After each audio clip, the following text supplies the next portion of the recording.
Let's talk about the King. And before I get into asking you a lot more about the King, I know some of the fans have got questions to ask you about Bielsa himself. Can I get Yen? I know Yen has a question to ask about Marcelo Bielsa. Perhaps you can pass on the mic to him. Hi, Stuart. What was your real impression of Marcelo Bielsa when you first heard of the appointment, given that at that point in time he has not managed any team in England before? Yeah, straight away, obviously, you lose. You never like to see a manager leaving who you obviously have a relationship with. But when Marcelo was appointed, straight away I knew there's going to be no messing about here. It's going to be hard work. And I come back from, we were on pre-season and or post-season, and I come back. I was due to have an extra break because of internationals, and I said, no, I can't have an extra break. I've got to get back. So I come back, and I remember the first time he come into the training ground, and he come in the changing room, and he just like spoke to everybody, just called them, shaking their hands, and he called them by their number. So like straight away, I thought to myself, this guy's done his homework. He knows who we are. Because for such a big name, sometimes you think, oh, he's just coming in here, he doesn't know who we are, he's coming in, he's going to bring loads of players and everything, but he just came in and he was like Dallas 15, Cooper 6, like that, and straight away it made you realise, you know, what he's going to be like, and he just, in his first interview, he was just like, this is going to be, obviously he was talking through a translator, but he was like, this is going to be hard work, you're either in or you're out kind of thing, and straight away we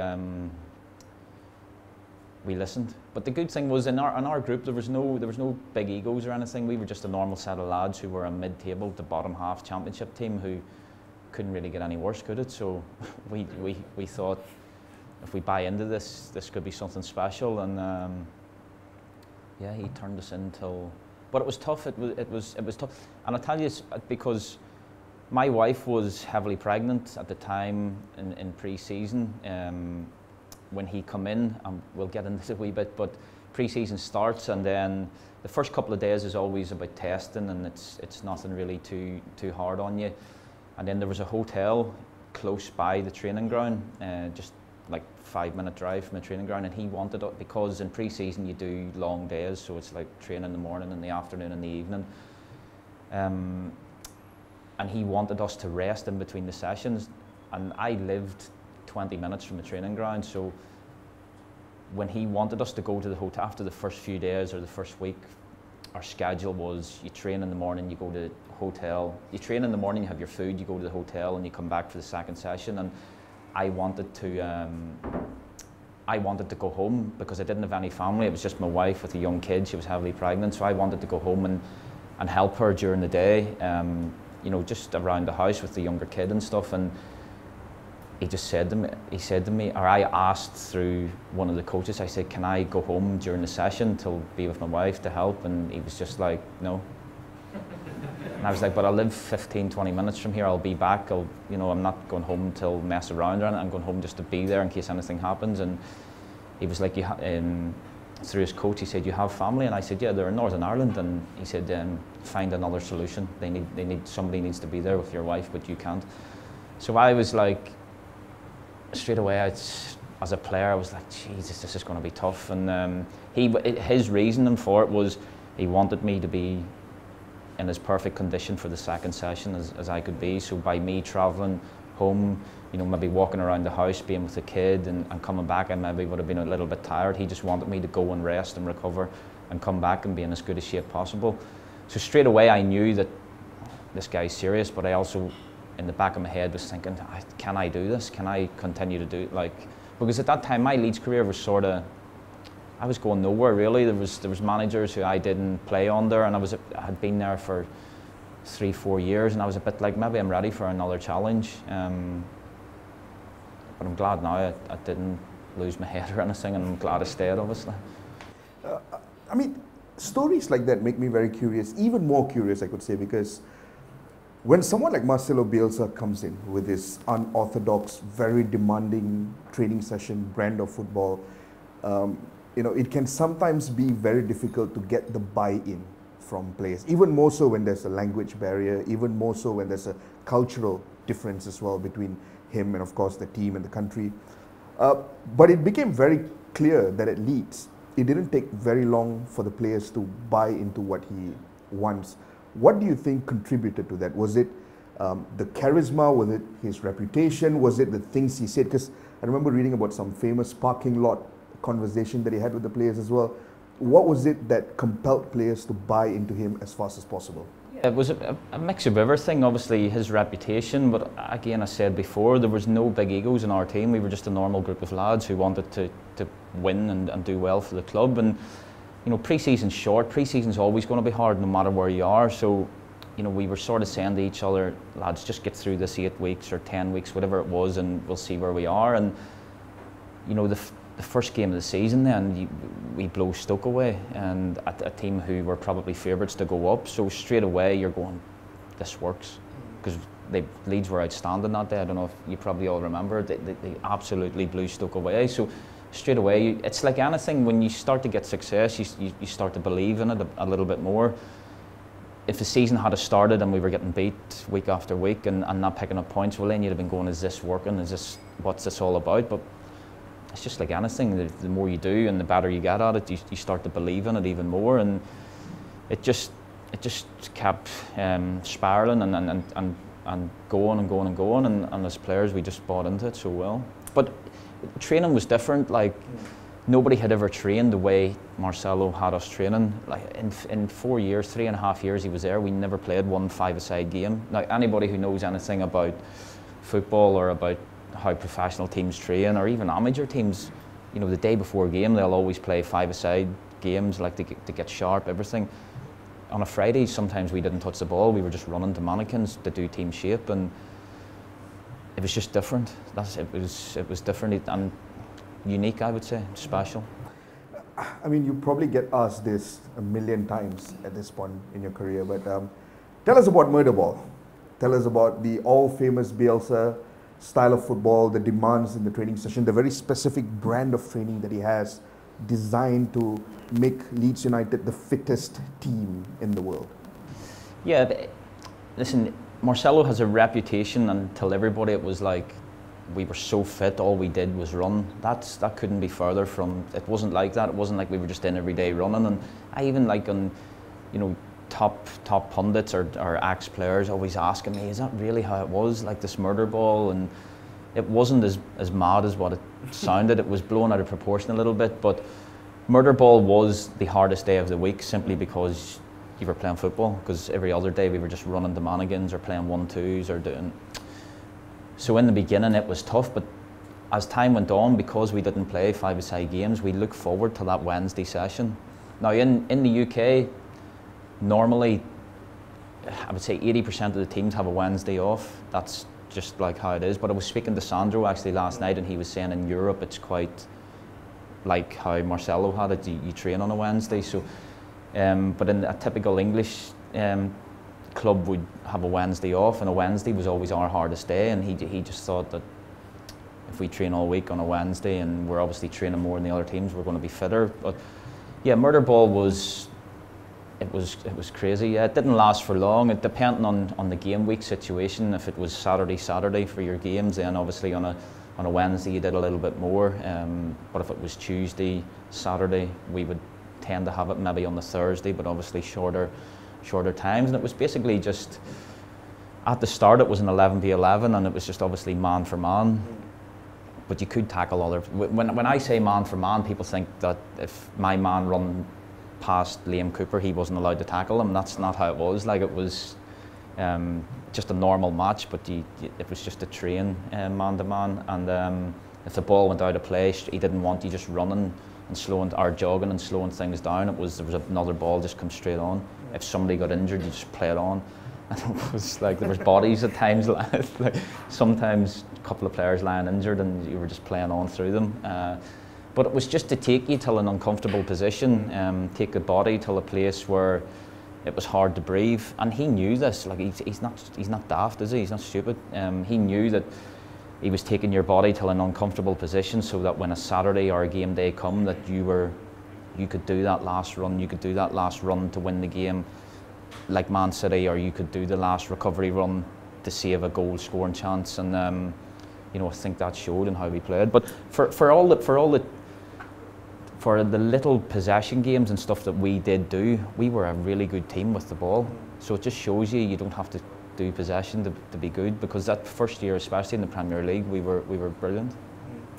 I mean, I will never forget that first game against Liverpool back in the Premier League. I mean, the narratives and the storyline that were being raised up, written before the game, you know, it was almost pitting Bielsa versus Klopp. It was almost a test of Leeds United's, you know, this new Andrea, Victor Orta, Marcelo Bielsa project.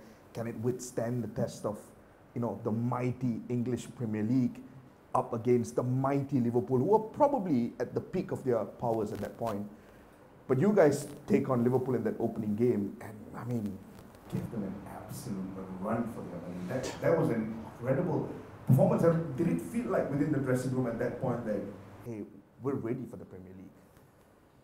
Yeah, I was playing left back that day, and Salah was playing right wing, and I actually thought I'd done okay against him, but he scored a hat-trick, so it was like... But he was at 2 penalties and then like a set piece that he wasn't my man. So yeah, we give them a run for their money. Whether the crowd and during COVID played a part in a lot of that, I don't know, because with Murderball we were used to hearing Marcelo screaming all the time. So during COVID you could hear him in the empty stadiums all the time then. So but yeah, we got a lot of praise after that for how we played. Nobody had ever seen it before. We probably caught Liverpool a little bit by surprise. And then the run of games I think that we had after that was quite favourable to it. I think we had Fulham and Sheffield United, so we were able to build a couple of wins. Because if we had had Liverpool, Man City, Chelsea or something like that, and you get 3 defeats, all of a sudden it's like... Because I remember speaking to the Sheffield United lads that year, a couple of them, and they had a really tough start obviously, and then we beat them. And I remember speaking to a few of them after the game, and they were like, we're gone, like, we don't know when we don't know when we're going to win again, and that was just because they had a difficult start. So we were fortunate. We had games where we were able to pick up points, and then that just gave us confidence. I think we had 10 points after the first 4 or 5 games or something like that, and you know, you're on your way to safety already at that point. We'll get back to the Premier League in just a bit, but I want to rewind back to the promotion season. That was a season in where Ellen Road felt invincible. I mean, it felt really, really loud and intimidating.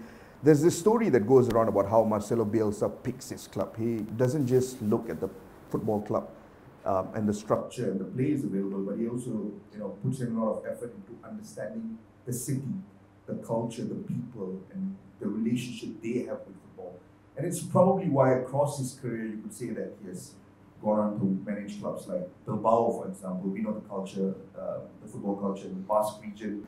Clubs like Marseille, for example, national teams of countries in South America who have incredible fan bases.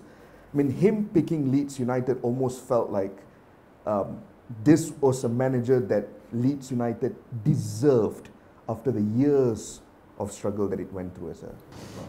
Yeah, he did. He's a very, very smart man, and he looked into the city and everything before obviously coming. And I think for all in the end, all the bad press that Andrea and Victor and people like this got at the club, you have to give them credit for bringing somebody like Marcelo Bielsa to Leeds, because he changed the club, he changed it, and no matter what happens now going forward, Marcelo and along with Victor and Andrea put the club in the position to be where it is now, because without that the club would still be mid-table championship possibly. We've seen how clubs have went down. I know Leeds were in League One, but you've seen how teams have really struggled to get back. So appointing him was a masterstroke, and yeah, he really bought into everything, the culture of the club. He lived in a little village, Wetherby, and he just lived in this little simple house, and he would go to the coffee shops and he would, you know, be around people, and he just really felt a connection, and the fans felt a connection with him, and that was brilliant, because it brought the fans closer to the players. The players felt that real special relationship when we would go on the pitch. and there was just a real togetherness, and they just wanted us to win. But Marcelo, he just changed everything. He changed the training ground. You would always see him walking around the training ground with, you know, with the ground staff, with people telling them that he wanted this done, he wanted that, and I'm pretty sure not another manager would have been able to get the changes to the training ground that he got. You know, he installed a running track around it, and you know, the pitches were better quality. The inside, the building itself was better. He wanted it to be a place where you felt at home. He wanted you to want to come to work and want to stay there, not want to get off early. And yeah, he just made it a whole better place, and as players we felt that. We felt like a love and a connection, and he just made us feel as well as, you know, the famous story about him getting and making us pick up litter and stuff. It was like, it was just more, the training ground needed cleaned up, to be fair, but it was just more to have a connection between a professional sports player and a normal working class person. You know, because we know it takes a lot of money for fans to attend games. You know, I have kids myself, and I know how expensive it is to take 3 kids and a family to watch a game. So he just wanted us to understand that, you know, that the fans are the most important people at the club, because they pay the money, they bring the money into the club, but saying, you know, it helps the club grow. And he just wanted us to have that real connection. And he was just so clever. He just knew every detail about how to get a club back to where it belonged. And it's sad to see it ended in the way it did. Yeah, we'll probably get on to that in a bit as well. Yeah, I mean, it was one of the things that fascinated me the most about the relationship Bielsa had with Leeds and its community, because we're talking about a modern football world where managers, as much as possible, try to stay away from that, keep the players focused on only the game on the pitch. A lot of people want to remove the emotion out of the game to sort of stay focused, but here he was encouraging, you know, footballers to feel emotional about the city that they're representing, and it always struck me as a really special thing. But how did he change you as a player? You mentioned earlier that at the point of his arrival, you were going through a topsy-turvy period at Leeds.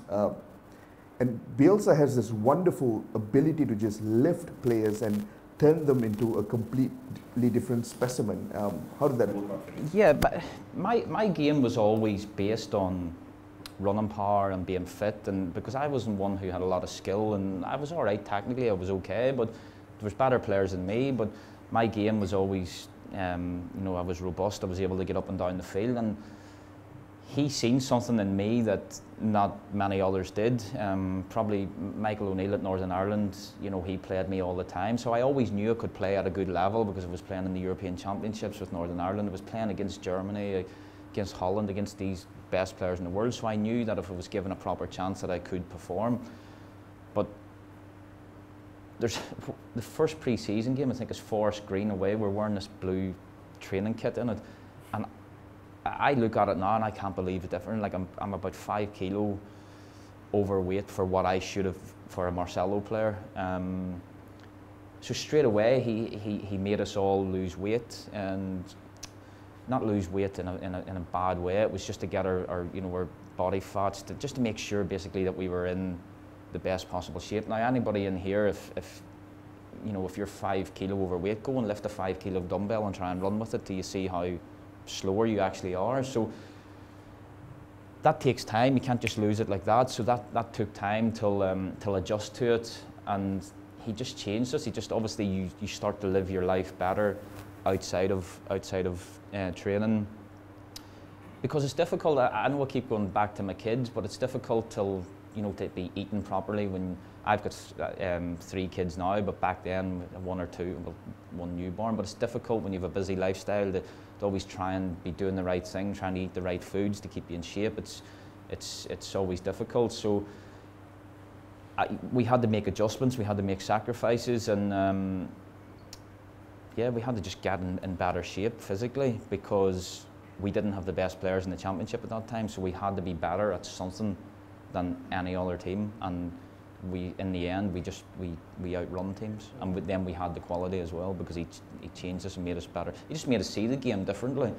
You know, I think if you watched how we played, a lot of our play was like, especially if I was playing right back or left back, a lot of my play, like, I didn't have the skill set to do 2-3 step overs and get past somebody, but what I did have was I was able to play the simplest thing in football is to play a 1-2, and a lot of our games were based on that. And you know, he always said to us about, you know, there's not too many can dribble properly other than Messi, and he's right when you think about it. Dribbling's sort of going out of the game now,